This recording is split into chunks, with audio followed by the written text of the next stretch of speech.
Love next door के 7 episode की starting वहीं से होती है जहाँ पे हमारा पिछला एपिसोड खत्म हुआ था। रियो सियोंगो को अपने सैंडल से मारती है और फिर वो उससे पूछती है कि तुम्हारे कहने का क्या मतलब था। सियोंगो उसके पास आता है, उसकी सैंडल उसे पहनाता है और जैसे वो उसे कुछ कहने वाला होता है तब यहाँ पे रियो का एक्स आ जाता है। उसे देखकर रियो पूछती है कि तुम यहाँ पे क्या कर रहे हो। तभी सियोंगो उसके सामने आ जाता है और कहता है कि तुम इस समय यहाँ पे क्या कर रहे हो। ये देखकर उसका एक्स उसे कहता है कि तुम सियोंगो और रियो के बचपन के दोस्त, मैं तुम्हारे बारे में बहुत कुछ जानता हूँ, तुमसे मिलकर अच्छा लगा। इतना कहने के बाद वो हैंडशेक करने के लिए अपने हाथ आगे बढ़ता है, लेकिन सियोंगो उसे हाथ नहीं मिलाता है और कहता है कि तुम यहाँ पे इस समय क्या कर रहे हो, और वो भी इस टाइम में। ये सुनकर वो उसे पूछता है कि तुम्हारे कहने का क्या मतलब है। तब सियोंगो उसे कुछ नहीं कहता है और उसके बाद वो रियो का हाथ पकड़कर इधर से लेकर जाने लगता है, लेकिन तभी रियो का एक्स भी उसके हाथ को पकड़ लेता है। ये दोनों इसके हाथ को पकड़े हुए होते हैं। तभी यहाँ पे रियो के पेरेंट्स आ जाते हैं। रियो के डैड तो यहाँ पे उसे देखकर बहुत ही ज्यादा गुस्सा होते हैं और उसे बातें सुनाते हैं कि तुम यहाँ पे आखिर कर क्या रहे हो। लेकिन रियो की मॉम उसे ऐसा करने से मना करती है और कहती है कि जो कुछ भी है चलो हम घर पे जाकर सेटल करते हैं, क्योंकि ये हमारा घर का मामला है। जो ये सुनकर रियो के डैड गुस्सा हो जाते हैं और वहाँ से चले जाते हैं। उनके जाने के बाद रियो की मॉम सियोंगो से कहती है कि तुम काम से आए हो इसलिए थक चुके हो, इसलिए अब तुम्हें अपने घर पे जाना चाहिए। इतना कहने के बाद वो उन दोनों को साथ में घर आने के लिए कहती हैं। अब नेक्स्ट सीन हम देखते हैं कि रियो की मॉम इसका बहुत ही अच्छी तरीके से ख्याल रखती है। ये देखकर रियो का भाई अपने डैड से पूछता है कि डैड आखिर मॉम इस तरीके से उसके साथ बिहेव क्यों कर रही है। डैड बताते हैं कि तुम्हारी मॉम जब भी किसी पर्सन को देखती है जो कि भूखा होता है वो उसके साथ अच्छा ही व्यवहार करती है। रियो का भाई कहता है कि तो आगे अब हमारे जीजा जी के साथ क्या होगा। ये सुनकर रियो गुस्सा हो जाती है और अपने भाई को लात मारती है। तभी उसके डैड उसे कहते हैं कि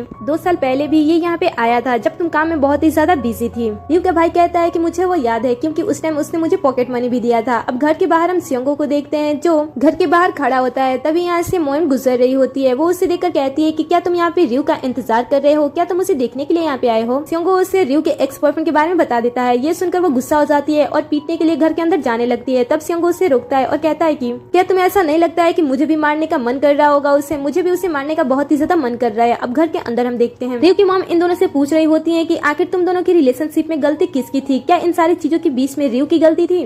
रियो का एक्स कहता है कि नहीं इसमें इसकी गलती नहीं थी। फिर मॉम उससे पूछती है कि क्या इसमें तुम्हारी गलती थी। वो कहता है कि हाँ इसमें मेरी ही गलती थी जिसकी वजह से मैं आपसे माफी मांगने के लिए यहाँ पे आया हूँ। रियो की मॉम कहती है कि मुझे पता ही था कि मेरी बेटी किसी के साथ ऐसा नहीं कर सकती है, वो किसी का भी दिल नहीं तोड़ सकती है। इतना कहते ही वो उसे पीटना स्टार्ट कर देती है और कहती है कि तुमने ये सारी चीजें क्यों की। उन्हें रोकने के लिए सारे लोग सामने आते हैं और उन्हें पीटने से रोकते हैं, लेकिन रियो का एक्स उसे कहता है कि नहीं आप मुझे मार सकती हैं, मैं यहाँ पे इसीलिए आया हूँ ताकि आप मुझे सजा दें। अब यहाँ पे सिचुएशन और भी ज्यादा खराब हो उससे पहले ही रियो उसे वहाँ से लेकर जाने लगती है, लेकिन जाते हुए भी वो कहता है कि मैं फिर से यहाँ पर आऊंगा आप लोगों से माफी मांगने के लिए। ये बात सुनकर रियो के डैड और भी ज्यादा गुस्सा हो जाते हैं और कहते हैं कि फिर यहाँ पे दोबारा कभी मत आना। आगे हम मोएन और सियोंगो को देखते हैं जो कि गुस्से में ड्रिंक कर रहे होते हैं, जहाँ पे मोएन कहती है कि चलो ना उस लड़के को पीट कर आते हैं, लेकिन सियोंगो जाने से मना कर देता है और कहता है कि मैं उस लड़के को पीटने वाला होता कौन हूँ। ये सुनकर मोएन से कहती है कि क्या तुम्हें नहीं पता, तुम्हें तो पहले उसे पीटने के लिए कह रहे थे और वो तुम्हारी मॉम की दोस्त की बेटी है और साथ ही वो तुम्हारी फ्रेंड्स भी है। तुम दोनों बचपन से ही एक दूसरे को जानते हो और तुम उसे पसंद भी करते हो। ये सुनकर सियोंगो से कहता है कि क्या तुमने उस टाइम कैप्सूल को पढ़ लिया था। आगे मोएन बताती है कि हाँ मुझे तुम्हारे बारे में पता है, तुम उससे एक तरफा प्यार करते हो लेकिन तुम कभी भी अपनी फीलिंग्स को उसे बताते नहीं हो। अगर तुम ऐसा नहीं करोगे तो तुम आगे चल के काफी ज्यादा पछताओगे। तुम्हारे बीच में तो मैं कुछ भी नहीं कर सकती हूँ, लेकिन तुम दोनों को एक करने के लिए मैं तुम्हारी हेल्प जरूर कर सकती हूँ। अब नेक्स्ट में हम रियो और इसके एक्स को देखते हैं। यहाँ पे रियो अपने एक्स से कहती है कि आखिर तुम यहाँ पे किसके लिए आए हो, क्या तुम मेरे मॉम डैड से मरने के लिए यहाँ पे आए हो। वो कहता है कि नहीं मैं तुम्हें बहुत ही ज्यादा मिस कर रहा था, मुझे पता है कि इन सारी चीजों में गलती मेरी है, मैं तुम्हें हमेशा याद करता हूँ, मैं तुम्हारी वजह से खा नहीं पाता हूँ, अच्छी तरीके से सो नहीं पाता हूँ, मैं बस दिन और रात तुम्हें मिस ही करता रहता हूँ, मेरा किसी भी चीज से मन नहीं लगता है। ये सुनकर रियो से कहती है कि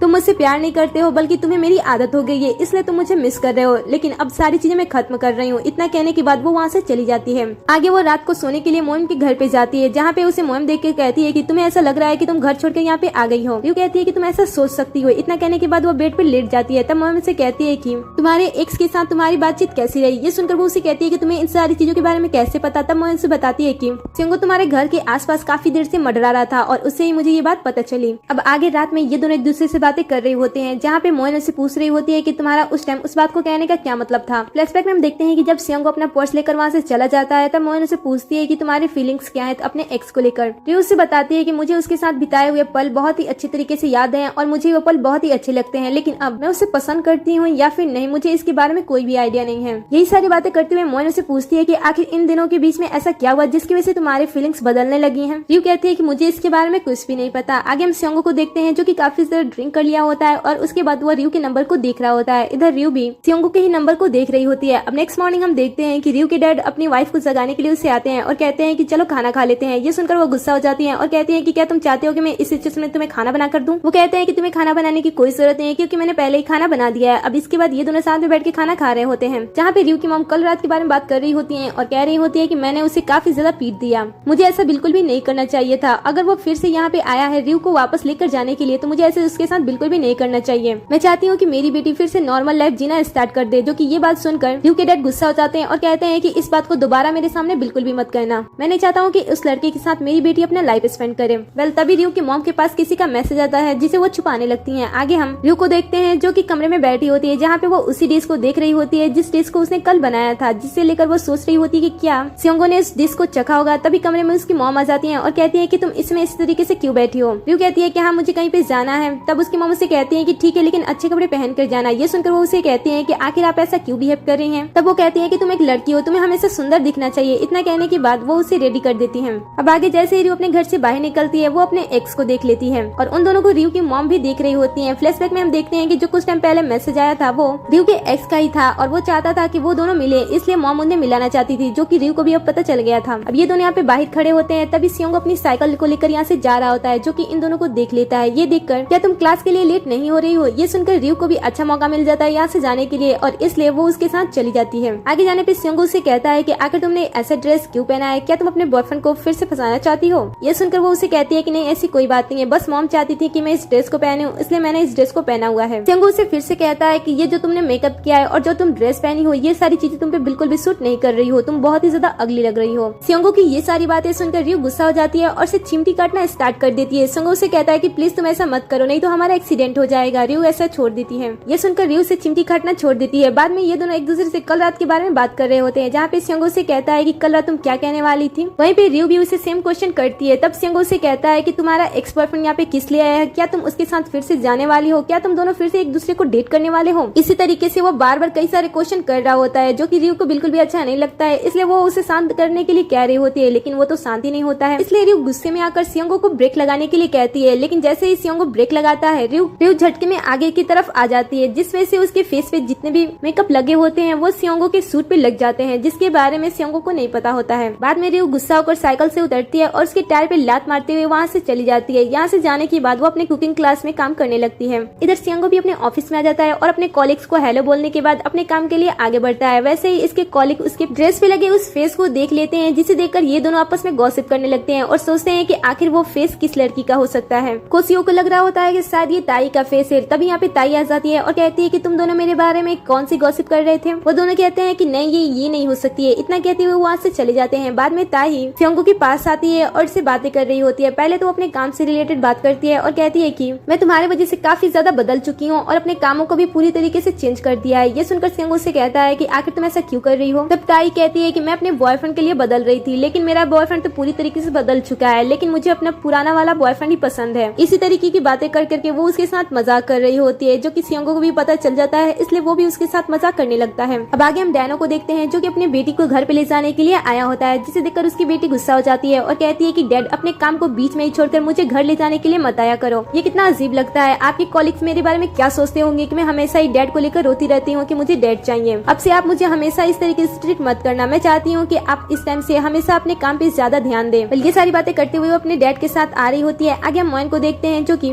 कन्वीनियंस स्टोर से बाहर आ रही होती है। वैसे वो देखती है कि एक कार का छोटा सा एक्सीडेंट हो गया है। जब मोइन उस कार के पास जाती है तब उसे पता चलता है कि जो अंदर पर्सन है उसे कार्डियक अरेस्ट हुआ है। ये देखकर वो पास वाले शॉप से जाकर एक हथौड़ा लाती है और शीशे को फोड़ने के बाद उस पर्सन को बाहर निकालने के बाद उसे सीपीआर देती है, जिस वजह से उस पर्सन को सांस आने लगता है। मोइन को इस तरीके से अपनी ड्यूटी करते हुए देख डैनो की बेटी भी देख रही होती है, जिसे ये सारी चीजें काफी इम्प्रेसिव लगती है और उसे मोइन भी पसंद आने लगती है। आगे हम सारे मॉम्स को देखते हैं, जो कि एक्सरसाइज कर रही होती हैं। तभी रियो की मॉम के पास उसकी फ्रेंड आती है और उसे रियो के बारे में बात करने लगती है कि उसका बॉयफ्रेंड आया हुआ है ना। ये सुनकर वो चौंक जाती है, पूछती है कि तुम्हें इसके बारे में कैसे पता? तब उसकी फ्रेंड उसे बताती है कि जब जिम में जा रही थी तब तुम्हारे बेटे ने मुझे बताया था। अब यहाँ पे सारे फ्रेंड्स को रियो के बॉयफ्रेंड के बारे में पता चल जाता है कि उसने क्या किया था, इसलिए वो काफी ज्यादा गुस्सा हो जाती हैं और उसे बदला नहीं लेके लिए उसे पीटने का डिसीजन करती हैं, जो कि ये सारी चीजें रियो की मॉम को पसंद नहीं आती है, इसलिए वो गुस्सा होकर वहाँ से चली जाती है। आगे हम रियो को देखते हैं कि जो कि अपनी क्लास को खत्म करके घर जा रही होती है। तभी रास्ते में उसका एक्स मिल जाता है। वो उसे इग्नोर करके आगे बढ़ती है। तभी उसका एक्स चोट के बहाने से नीचे बैठ जाता है, जिसे देखकर रियो उसके पास आती है और उसका ध्यान रखने लगती है। तब उसका एक्स उसे कहता है कि मैं ठीक हूँ, मैं बस तुमसे बात करने के लिए ये सारी चीज कर रहा था। ये देखकर वो गुस्सा हो जाती है और कहती है कि अब हमारे बीच में पहले जैसा कुछ भी नहीं हो सकता है, इसलिए तुम वापस जा सकते हो। ये सुनकर वो उससे कहता है कि ठीक है, लेकिन लास्ट टाइम मैं तुम्हारे साथ में बैठ के खाना खाना चाहता हूँ। ये सुनकर रियो वहाँ से चली जाती है। आगे हम मोयन को देखते हैं जो कि डैनो की बेटी से मिलने के लिए आई होती है, जिसे डैनो ने बुलाया होता है। वो उसके पास आती है, तब उसकी बेटी उसे मिलती है और उसके चोट पे बैंडेज लगाते हुए उसे कहती है कि आप तो बहुत ही ज्यादा ब्रेव हो, आपने जिस तरीके से उस पर्सन की हेल्प की, आप मुझे बहुत ही ज्यादा अच्छी लगने लगी हो। युंडो से कॉम्प्लीमेंट मिलने के बाद मोयन बहुत ही ज्यादा खुश हो जाती है और ये तीनों साथ में घर जाने लगते हैं, जहाँ पे डैनो से कहता है कि क्या तुम्हें गर्मी तो नहीं लग रही है, क्योंकि मैं ऐसी चालू नहीं कर सकता हूँ, क्योंकि इससे मेरी बेटी को ठंड लग सकता है। ये सुनकर वो कहती है कि कोई बात नहीं है, लेकिन तुम्हें देखकर ऐसा लग रहा है कि तुम बहुत ही ज्यादा हॉट हो। ये सुनकर वो उसे कहता है कि अगर तुम बुरा ना मानो तो क्या मैं अपने कोट को ओपन करके रख सकता हूँ। ये सुनकर वो उसे कहती है कि हाँ कर सकते हो, इसमें कौन सी पूछने वाली बात है। वो अपने कोट को बाहर निकाल देता है और कहता है कि जिस तरीके से तुम काम करती हो, क्या तुम्हें अपने काम को लेकर डर नहीं लगता है, तुम तो बहुत ही ज्यादा ब्रेव हो। ये सुनकर वो उसे कहती है कि नहीं, मुझे इन सारी चीजों से डर तो नहीं लगता है, बल्कि मुझे इस बात से डर लगता है कि जिस पेशेंट को मैं बचाने जा रही हूँ, अगर वो पेशेंट ना बचे, वो मर जाए और मैं किसी पेशेंट को सही समय पर हॉस्पिटल ना ले जाऊँ, मुझे इन सारी चीजों से डर लगता है। वैसे मैंने एक दिन एक पर्सन को देखा था जिसने बहुत ही आसानी से सारे रोड को क्लियर कर दिया था, जिस वजह से मैं पेशेंट को सही समय पर हॉस्पिटल ले गई थी। मैंने उस पर्सन को आगे से तो नहीं देख पाई थी, लेकिन जिस तरीके से उसने मेरी हेल्प की थी, मुझे वो पर्सन पसंद आ गया। मोयन की बातें सुनकर डैनो घबराते हुए गाड़ी से ब्रेक मारता है, जिस वजह से मोयन को उसका शर्ट पे लिखा हुआ पीछे का लेटर भी पता चल जाता है, जिस वजह से उसे कंफर्म हो जाता है कि डैनो ही वही पर्सन है जिस दिन उसने इसकी हेल्प की थी। अब ये सारी बातें सुनकर ये तो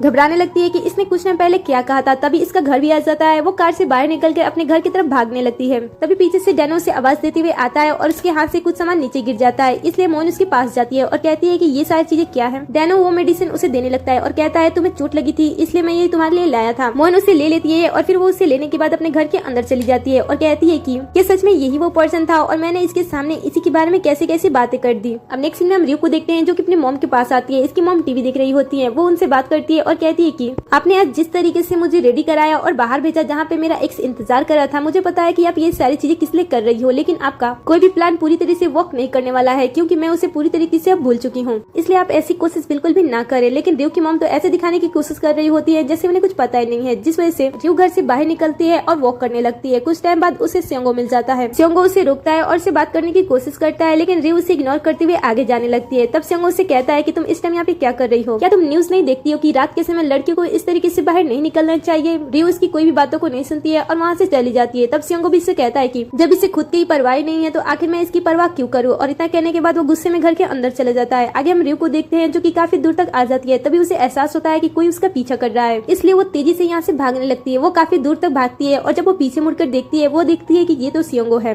वो उसे देखकर कहती है कि तुम यहाँ पे कर क्या रहे हो, तुमने तो मुझे डरा ही दिया। तब स्योंगो उससे कहता है कि क्या तुम्हें नहीं पता है कि ये रिस्ट्रिक्शन एरिया है, तुम्हें यहाँ पे नहीं होना चाहिए। रियो उसे कहती है कि तुम ही मेरे पीछे पीछे आ रहे थे, तुम्हें कुछ बोलना नहीं चाहिए था कि तुम हो, मुझे ऐसा लग रहा था कि कोई मेरा पीछा कर रहा है, इसलिए मैं भागने लगी। स्योंगो से कहता है कि तुम भी तो पीछे मुड़कर देख सकती थी ना कि ये मैं हूँ, वैसे मुझे तुमसे कुछ बात करनी है। रियो मना कर देती है और कहती है कि मैं इसमें तुम्हारी बातें सुनने की कंडीशन में नहीं हूँ, इसलिए जो कुछ भी कहना है उसे बाद में कहना। इतना कहने के बाद वो उसे कुछ कहने वाली होती है। तब स्योंगो भी उसे रोक देता है और कहता है कि तुम भी अभी कुछ भी मत बोलो, बाद में ही हम बात करेंगे। वैसे मुझे तुमसे एक चीज अभी पूछनी है, क्या तुम अपने एक्स के साथ उसके साथ वापस जाने वाली हो। ये सुनकर रियो मना कर देती है। स्योंगो से कहता है कि ठीक है, अब तुम घर वापस जा सकती हो, मैं तुम्हारे पीछे ही रहूंगा और तुम्हें पीछे पलट कर देखने की कोई जरूरत नहीं है। आगे ऐसा ही होता है। ये दोनों साथ में घर पे चले जाते हैं। अब नेक्स्ट सीन में हम देखते हैं कि स्योंगो की मॉम का आज बर्थडे होता है, इसलिए वो अपने घर से बाहर निकलती है, लेकिन उनके हस्बैंड को इसके बारे में याद ही नहीं होता है और वो वहाँ से चले जाते हैं और कहते हैं कि आज घर पे आने में मुझे लेट हो सकता है क्योंकि काफी सारे पेशेंट आए हुए हैं। इसके बाद जब वो अपने बेटे के कमरे में जाती हैं, तब वो देखती हैं कि यहाँ पे स्योंगो है ही नहीं। आगे हम स्योंगो को देखते हैं जो कि तेही के साथ होता है। तेही उसे मिट्टी का बर्तन दिखाती है और कहती है कि इसे मैंने पहली बार बनाया, इसलिए सबसे पहले मैं इसे तुम्हें दिखाना चाहती थी। आगे हम मोइन को देखते हैं जो कि कल रात के बारे में सोच रही होती है। इसके बाद हम स्योंगो की मॉम को देखते हैं जो कि मिनिस्टर से मिलने के लिए आई होती है, लेकिन वो मिल नहीं पाती है। फिर हम डैनो को देखते हैं जो कि मोइन की जॉब के बारे में सर्च कर रहा होता है। तभी इसकी कॉलीग उससे पूछती है कि तुम ऐसा क्यों कर रहे हो। तब वो उसे बताता है कि मेरा एक फ्रेंड इस जॉब में काम करता है और मुझे इसके बारे में जानना है क्योंकि मुझे इसके ऊपर एक स्टोरी लिखनी है। और तभी उसे स्टोरी का ख्याल आता है और वो वहाँ से चला जाता है। आगे हम तेई और स्योंगो को देखते हैं जो कि होटल में आए होते हैं साथ में खाना खाने के लिए। तभी यहाँ पे स्योंगो रियो को उसके एक्स के साथ देख लेता है। ये देखकर उसे बिल्कुल भी अच्छा नहीं लेता है और वो पास वाले टेबल पे जाके बैठ जाता है। इधर रियो का एक्स उसके साथ बॉक्स को देखता है तो पूछता है कि इसके अंदर क्या है। तब रियो उसे बताती है कि मैं कुकिंग क्लास करने के लिए जाती हूँ, मैंने इसे वहीं पे बनाया है। ये देखकर वो उसे कहता है कि क्या मैं इसे टेस्ट कर सकता हूँ। तब रियो उसे दे देती है खाने के लिए। ये सारी चीजें देखकर स्योंगो बहुत ही ज्यादा गुस्सा हो जाता है और गुस्से में तेई से कहता है कि मुझे वो लोग बिल्कुल भी पसंद नहीं है जो बात करने के बाद बातों से पीछे पलट जाते हैं। तभी रियो को खांसी आती है जिस वजह से उसका एक्स उसे पानी देने के लिए आता है। ये सारी चीजें गुस्से में स्योंगो देख रहा होता है जो कि तेई भी नोटिस कर रही होती है। बाद में रियो यहाँ से चली जाती है वॉशरूम के लिए। जब वो वहाँ से बाहर आती है तब स्योंगो सियोंगो उसके सामने होता है और वो उसे देखकर कहता है कि तुमने कहा था कि तुम दोनों तो नहीं मिलने वाले और फिर ये ऐसा क्यों। रियो उसे कहता है कि तुम भी तो अपनी एक्स गर्लफ्रेंड से मिल रहे हो। ये सुनकर वो उसे कहता है कि तुम्हें तो पता है ना कि हम दोनों साथ में काम करते हैं तो हम एक दूसरे से मिल ही सकते हैं ना। रियो कहती है कि हाँ, काम के सिलसिले में तुम दोनों होटल्स में मिल रहे हो और साथ में खाना भी खा रहे हो, अच्छी बात है। तभी यहाँ पे तेई आ जाती है और इसके बाद सियोंगो उसके साथ चला जाता है। एक बाद में रियो और उसके एक्स भी साथ में जा रहे होते हैं। यहाँ पे उसका एक साथ में रहने के लिए बात कर रहा होता है और कहता है कि हम इसी तरीके से अपना लास्ट खाना खाते खाते और लंबी जिंदगी जी सकते हैं। ये सुनकर वो मना कर देती है और कहती है कि नहीं, ये हमारा लास्ट डिनर था, अब इसके बाद हम नहीं मिलेंगे। बाकी हम सियोंगो की मॉम को देखते हैं जिसके पास एक मैसेज आता है। उसे ऐसा लगता है कि किसी ने उसे बर्थडे विश किया है, लेकिन जब वो देखती है उसे पता चलता है कि उसकी फ्रेंड उसे शॉप में बुला रही है कोई काम करने के लिए। जैसे वो अपने शॉप में जाती है वो देखती है कि उसकी चारों फ्रेंड ने उसके बर्थडे के लिए सरप्राइज प्लान किया होता है। वो उसे सरप्राइज कर देती है। तभी सियोंगो भी अपनी मॉम के पास मैसेज करके उन्हें बर्थडे विश करता है। और यहाँ स्कूल में होता है तभी उसकी टीचर उसके पास आती है और कहती है कि कांग्रेस, तुम डिजाइन कॉम्पिटिशन जीत गए हो ना। वो कहता है कि हाँ, मैं जीत गया हूँ। ये सुनकर उसके टीचर उससे कहती है कि ये बात तुम रियो को बता देना। वो पूछता है कि क्यों। तब उसकी टीचर उसे बताती है कि वो बार बार इसी बारे में पूछ रही थी कि इसके बारे में क्या हुआ। आगे हम फ्लैशबैक में हमें ये सीन दिखाया भी जाता है। ये सुनकर वो रियो के पास कॉल करता है और उसे मिलने के लिए उसके पास भागते हुए जाता है। आगे हम उसके डैड को देखते हैं जो कि ये भी अपनी वाइफ को बर्थडे विश करने के लिए हाथ में बुके लेकर भाग रहे होते हैं। जैसे वो भागते हुए अपनी वाइफ के पास पहुंचते हैं वो देखते हैं कि उनकी वाइफ मिनिस्टर के साथ खड़ी है और काफी ज्यादा क्लोज भी है। ये देखकर वो वहीं पे रुक जाते हैं। आगे हम सियोंगो को भागते हुए देखते हैं जहाँ पे पास्ट की काफी सारी चीजें दिखाई जाती है। यहाँ पे हम देखते हैं उस टाइम को जब ये दोनों साथ में ग्रेजुएट हुए थे और फोटोज क्लिक करा रहे थे। बाद में हम उस सीन को भी देखते हैं जब ये दोनों साथ में बैठ के आइसक्रीम खा रहे होते हैं और सियोंगो उसे परेशान करने के लिए उसकी आइसक्रीम उसके फेस पे लगा देता है, जिस वजह से रियो उसे पीटने लगती है। इसके बाद हम उस टाइम को भी देखते हैं जब रियो फर्स्ट टाइम यूएस से जा रही होती है और इस बात को वो सियोंगो को बता रही होती है और कह रही होती है कि मैं फर्स्ट टाइम यूएस से जाने वाली हूँ, मैं प्लेन में बैठने वाली हूँ, मैं बहुत ही ज्यादा खुश हूँ। प्रेजेंट में हमें वो सीन दिखाया जाता है जब सियोंगो रियो के पास पहुंच जाता है। फिर वो उसे कहता है कि पहले मैंने तुम्हें कहा था कि मैं तुम्हारा इंतजार करूंगा, लेकिन मैं अब ऐसा नहीं कर सकता। मैं तुम्हें बताना चाहता हूँ कि मैं तुम्हारे वजह से पागल होता जा रहा हूँ। ये इसलिए है क्योंकि मैं तुम्हें पसंद करता हूँ। इसी दिन पे ये एपिसोड खत्म हो जाता है।